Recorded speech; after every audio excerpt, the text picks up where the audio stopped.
देखो ये चीज़ सारे हरियाणा के सामने है, आपने देखा। अगर गुटबाजी नहीं होती, गुटबाजी क्या मत करो, एक दोनों बाप बेटे अगर आज चल रहा है हरियाणा में, आप देखो आज कांग्रेस किस जगह पे है। आज जो बीजेपी को जो आज बीजेपी राज कर रही है कांग्रेस की, और मैं तो कहूँ हुड्डा साहब की देन है। जो बीजेपी जो हरियाणा में राज करे सिर्फ हुड्डा की वजह से राज करे। हुड्डा ने सारे कांग्रेस के जो अच्छे अच्छे नेता से वो सारे साइडलाइन कर दिए। पहले राव इंद्रजीत थे, बहुत से नेता थे। अगर ये बी टीम नहीं होती तो अब की बार हरियाणा में 10 की 10 सीट इंडिया गठबंधन की होती। अगर ना तो ये गठबंधन करता और ना ये तो बीजेपी के लिए काम कर रहा। आज भी बीजेपी के लिए काम कर रहा। सबको पता है जो राज्यसभा सीट के लिए कोई अपना नुमाइंदा नहीं कर, सीधा करा कि हमारे पास बहुमत नहीं है। अभी से बीजेपी के लिए सबको पता लग गया हरियाणा की तो। और मैं कहता हूँ आने वाला जो वक्त होगा ना, कांग्रेस का कोई नाम लेवा नहीं होगा। हाजी जी कांग्रेस अभी तो किरण चौधरी और उसकी बेटी गई है। अभी देखो कौन कौन जाते हैं, अच्छे अच्छे दिग्गज लाइन में लगे हुए हैं। और मैं देखा हूँ यहाँ तो दोनों बाप बेटे ही रह जाएंगे किस दिन हरियाणा में, और सारे आप अपने साइड पकड़ लेंगे। क्योंकि जहाँ इज्जत नहीं मिलती, जहाँ एक तरफा राज होता है, वहाँ लोग कैसे रहेंगे। सबको इज्जत चाहिए, और हुड्डा किसी को इज्जत देता नहीं। वो तो दोनों बाप बेटा इनका राज है, और आपके सामने सारे हालात। कांग्रेस के बारे में अच्छी तरह पता है कि ये लोग झूठे वादे करते हैं, पब्लिक को गुमराह करते हैं। पहले 10 साल कांग्रेस की सरकार रही थी, और यही जो हुड्डा साहब आ रहे हैं यही सीएम रहे हैं मेवात के। तो आपने देखा सारे हालात।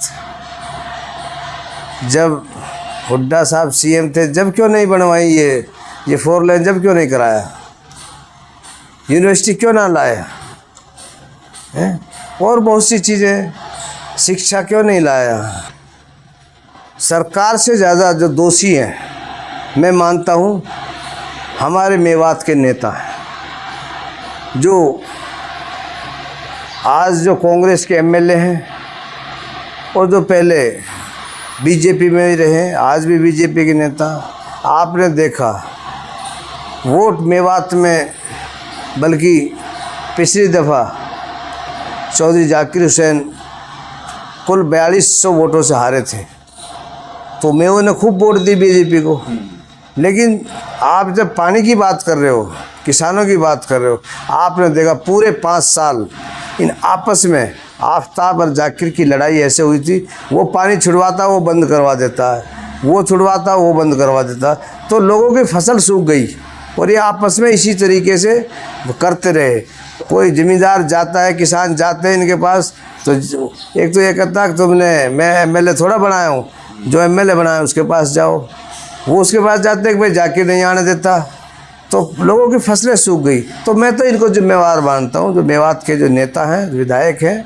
मैं तो बल्कि पानी नहीं, मेवात जो आज सबसे पिछड़ा वर्ग है, ज़िला है, तो इन्हीं की बदौलत है। जो हमारे जो पुराने जो नेता हैं, इनकी वजह से शिक्षा मेवात में नहीं है, स्वास्थ्य के लिए मेवात में कोई सुविधा नहीं है, सड़क वो नहीं है। आप देखो सड़कों की हालत कैसी है। आपने देखा होगा पुराने से होटल का रोड देखा होगा कैसे हालात हैं।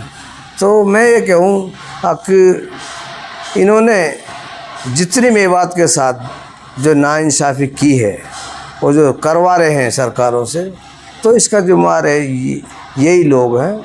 इनका हिसाब तो इनको देना पड़ेगा, यहाँ नहीं तो आखिरत में देना पड़ेगा। ये जो नल्हड़ जो मेडिकल कॉलेज है, ये हुड्डा की देन नहीं है, ये हमारी आपकी सबकी ताकत है। ये तो इसको भी इंड्री ले गए थे जब भूपेंद्र सिंह हुड्डा सीएम थे, तो ये नल्लड़ मेडिकल कॉलेज ये इंड्री में ले गए थे। तो हमारे जो सामाजिक आदमी थे, जो समझदार लोग थे, वो इकट्ठा हुए, उन्होंने धरना धरी। और जब आज मैं उसका शुक्रिया अदा करता हूँ योगेंद्र यादव का, जिसने अहम भूमिका निभाई थी उस टाइम।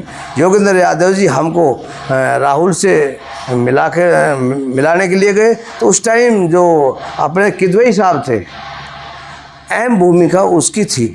नल्लड़ मेडिकल कॉलेज भी, और जो ये हमारे यहाँ जो भी IIT जो बन रही है, जो मेवात में जो चीज़ें हैं, नहीं तो भूपेंद्र हुड्डा CM थे तो कृषि विद्यालय के अंदर वो मिंडकोला क्यों ले गए थे? उसको पता था मेवात जिला बढ़ेगा और उसको पहले ही मिंडकोला में शिफ्ट कर दिया था, जो कृषि का जो केंद्र था। तो इनकी तो बहुत गंदी सोच है मेवात के बारे में। मेवात के लिए तो कुछ नहीं देना चाहते।